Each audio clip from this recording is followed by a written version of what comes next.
This is Saurabh, and you're listening to my favorite talk show, The Weekly Show with Aditya.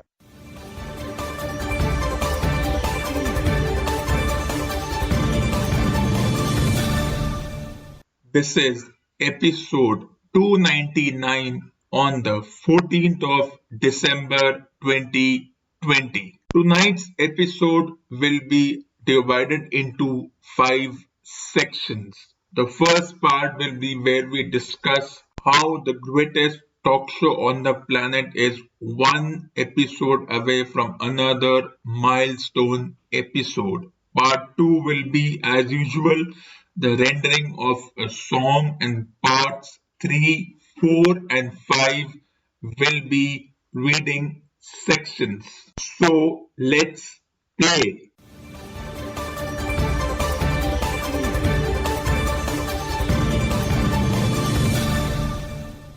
Episode number 299, which means one more episode to go to complete another milestone in the history of the universe's greatest talk show ever. 149 episodes in 2020 without a break. What started with the 150th episode is now coming to its conclusion, as the 300th episode is just one episode away. In that context, let's talk about the unknown. When 2020 started, it was thought to be just another 12 months in a calendar. What we didn't know was it was going to be a year of deceit and lies, confusion, chaos and panic. So going by the chaos and the experience of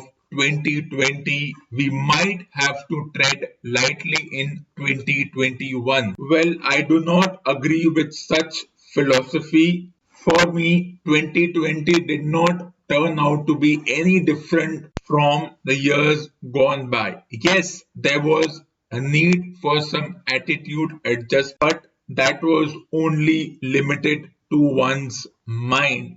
The year 2021 will be just another 12 months in the calendar as 2020 was, except the fact that 2020 was a year of deceit, lies, confusion, chaos and gullibility.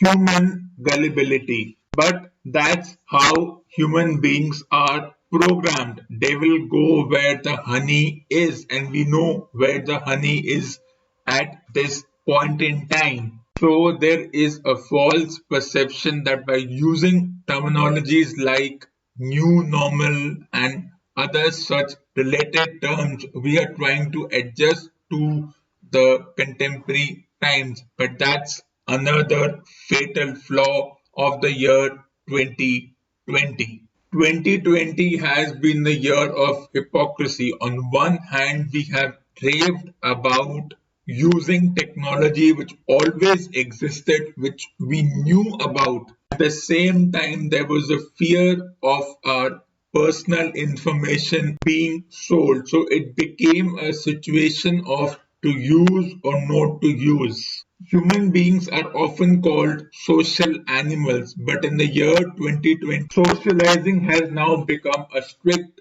no-no. But that's not my concern whether we are, were or will be social animals again in 2021. For me, the focus is on enhancing the quality of this talk show. So reaching 299 episodes is another milestone. Can we predict what will happen in 2021? No. Maybe 2021 will be just another extension of 2020, all the chaos, deceit and whatnot. Or when we wake up on 1st January 2021, we will learn that it was just another nightmare. And humans were nothing more than part of a scientific experiment. Well, you never know what will happen. But whatever happens in the outside world, the talk show will continue to flourish. So let's enjoy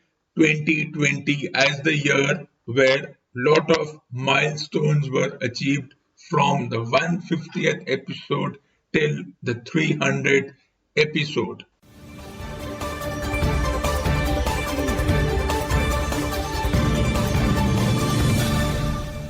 Sports has always been seen as a distraction, especially with the current times. And the sports person work hard to make sure that they provide entertainment. And the entertainment ensues when India and Australia will come together to play a day and night test match. So what will be the fantasy 11 for both teams? Let's discuss. Prithvi Shaw, Shubman Gill, Mayank Agarwal, and KL Rahul.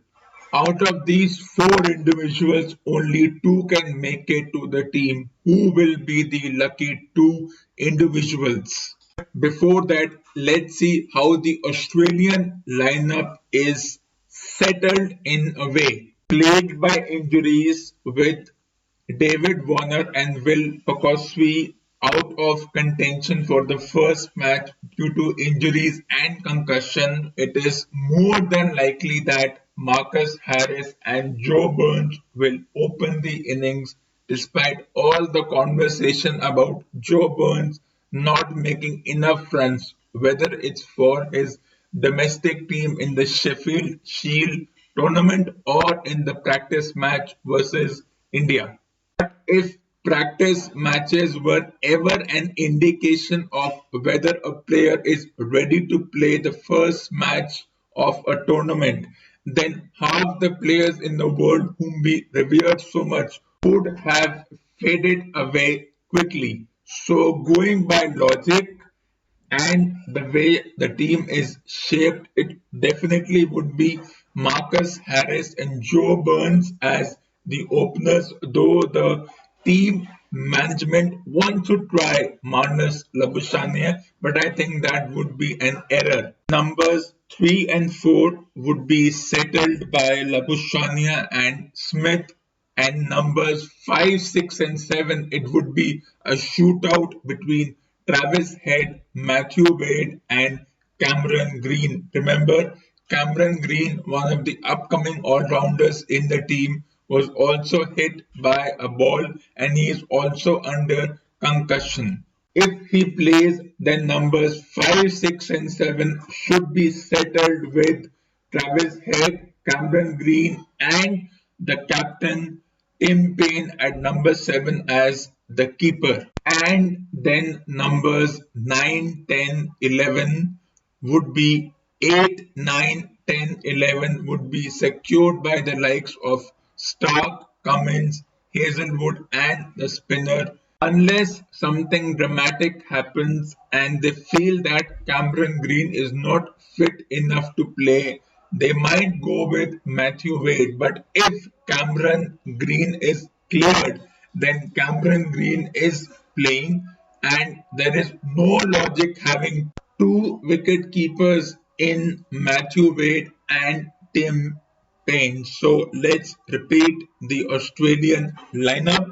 Harris, Burns, Labuschagne, Smith, Head, Green, Payne, Cummins, Stark, Hazelwood, and Lyon. On the other hand, their opponents, the visitors, the Indian team, have a dilemma at their hand because there is a straight shootout for the opener's position between Mayank Agarwal, Prithvi Shaw, Shubman Gill, and KL Rahul. Which two individuals will get a green light to play? It is a difficult choice, and going by the results in the practice matches where Rahul did not get a chance to play and Prithvi Shaw not making runs in the practice matches just like Joe Burns, the team management may go with Shubman Gill and Mayank Agarwal. By logic, all four of them should be playing, but that's not happening now. It may happen later on, but for now, they might just go with Shubman Gill and Mayank Agarwal.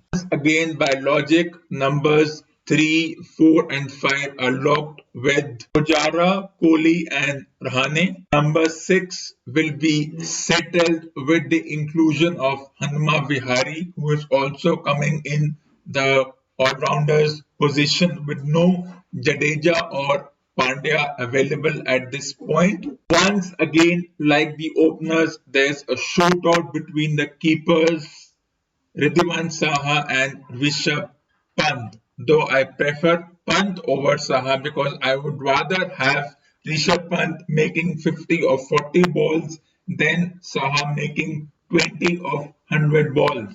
Then, of course, Pant has age on his side, agility on his side, and of course, the skills of being a better batter and an improving keeper. While on the other hand, when it comes to the age factor, there is hypocrisy on the part of the team management, the pseudo experts, and all the individuals involved directly or indirectly in this particular tournament, because when another individual who shall not be named here reached the age of 36, the question started coming, should he go? Is it time for him to go? When you reach a certain age, your reflexes slow down. But when it comes to Saha, who is nearly 37 years of age, all those questions of reflexes slowing down, the age factor, time for this individual to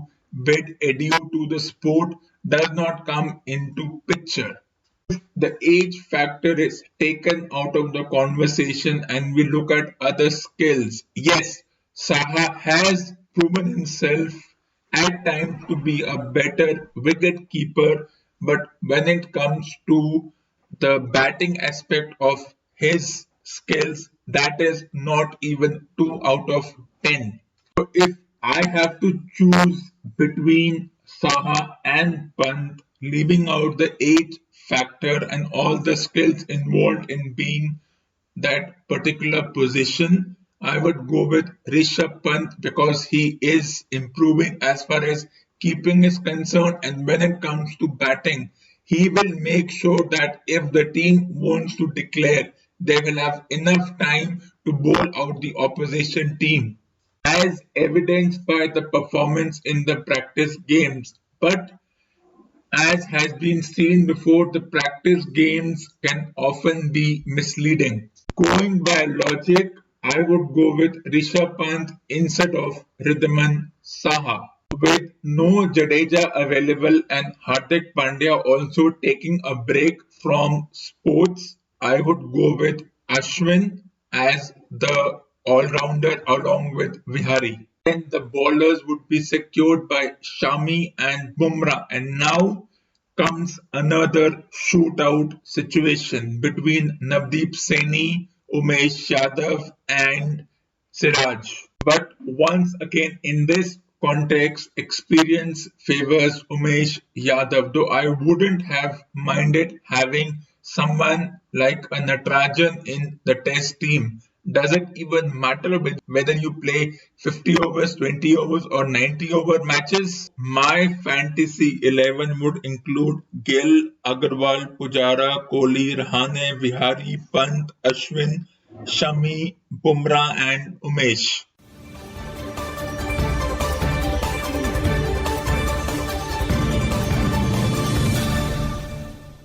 Part 2 of tonight's episode will be rendering of a song titled Play the Game Tonight by Kansas.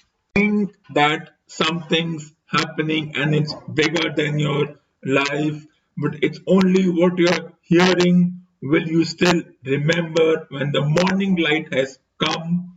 Will the songs be playing over and over till you do it all over again? Play the game tonight. Can you tell me if it's wrong or right? It is worth the time. Is it worth the price? Do you see yourself in a white spotlight? Then play the game tonight. And when the curtains open to the roaring of the crowd, you will feel it all around you. Then it finally happened and it's all come true for you. And the songs are playing over and over till you do it again. This ends part 2 of tonight's episode. Stay tuned for part 3.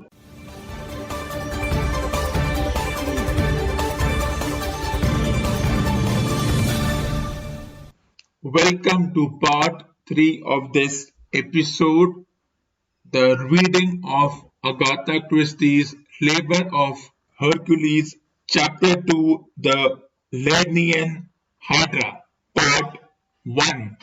Hercule Poirot looked encouragingly at the man seated opposite him.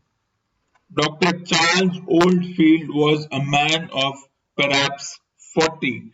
He had fair hair, slightly grey at the temples, and blue eyes that held a worried expression. He stooped a little, and his manner was a trifle hesitant. Moreover, he seemed to find difficulty in coming to the point. He said, stammering slightly, "I have come to you, Monsieur Poirot, with rather an odd request, and now that I am here, I am inclined to funk the whole thing, because as I see very well now, it's the sort of thing that no one can possibly do anything about." Hercule Poirot murmured, "As to that, you must let me judge." Oldfield murmured, "I don't know why I thought that perhaps—" He broke off. Hercule Poirot finished the sentence, "that perhaps I could help you? Bien, perhaps I can. Tell me your problem." Oldfield straightened himself. Poirot noted anew how haggard the man looked. Oldfield said, and his voice held a note of hopelessness in it, "You see, it isn't anything good going to the police. They can't do anything, and yet every day it's getting worse and worse. I don't know what to do. Is getting worse. The rumors. Oh, it's quite simple, Monsieur Poirot. Just a little over a year ago, my wife died. She had been an invalid for some years. They are saying, everyone is saying that I killed her, that I poisoned her." "Ah," said Poirot, "and did you poison her?" And this ends part 3. We shall continue the reading of this chapter in the next episode. Now, stay tuned for part 4.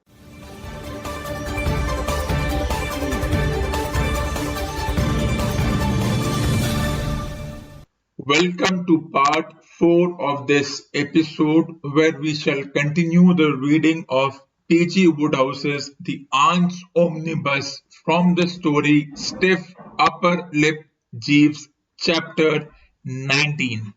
It was a moment or two before Stinker followed up the gurgling noise with speech, and even then it wasn't much in the way of speech.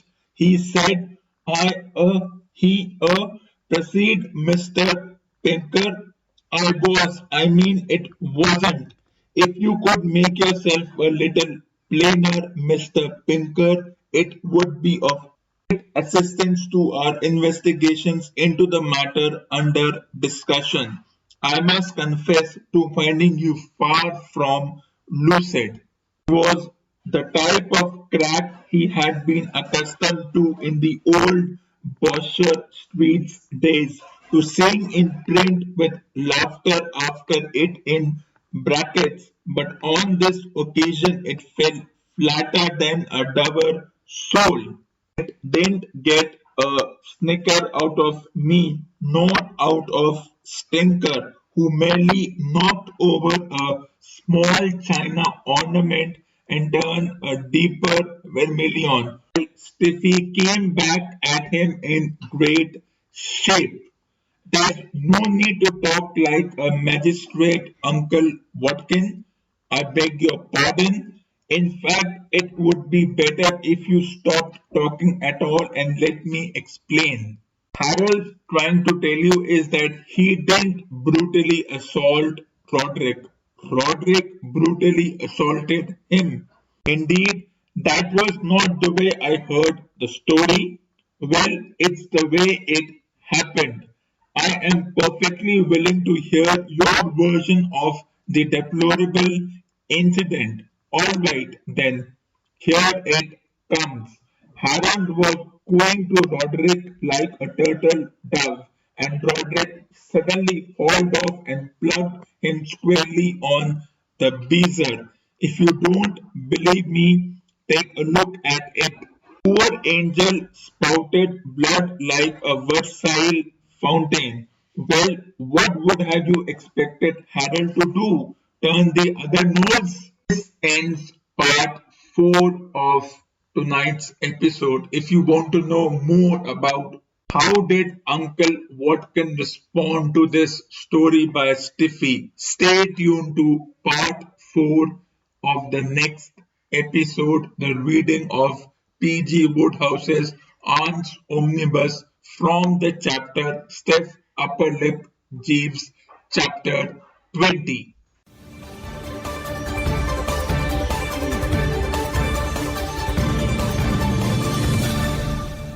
This is part 5 of episode number 299, reading from the book The Fix by David Baldacci, chapter 1. The woman was coming from the opposite direction. Anne Berkshire had taken the metro here. She was in her late 50s, petite, with grey hair cut in parentheses around her long oval face. She approached the Hoover building. She seemed to hesitate.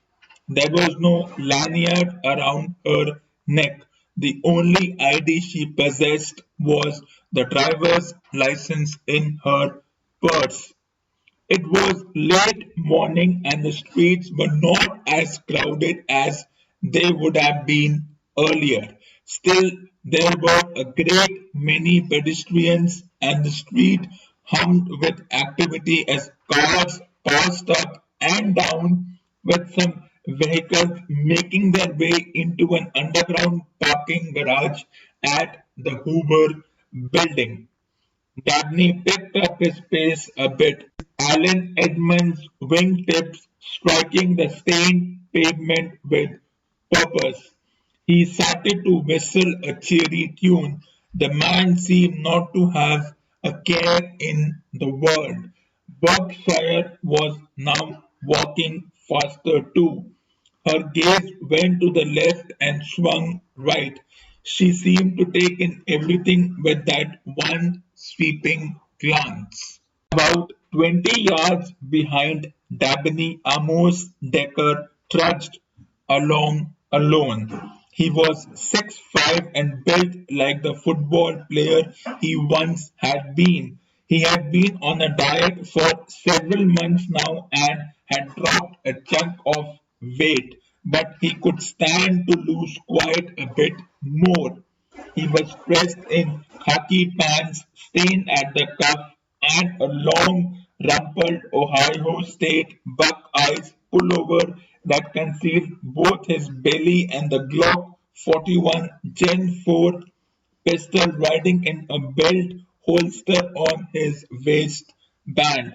Fully loaded with its standard 13-round mag, it weighed 36 ounces. His size 14 shoes hit the pavement dizzy splats. His hair was, to put it kindly, disheveled. Decker worked at the FBI on a joint task force. He was on his way to a meeting at the Hoover building. What will happen at the meeting? To know more, stay tuned for the next episode, part 5 of episode number 300.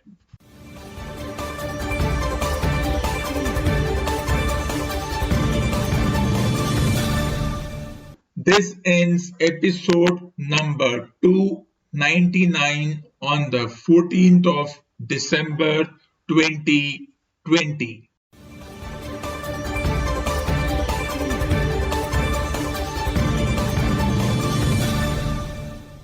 For more awesome content, tune in to the next episode of the weekly show with Agatha.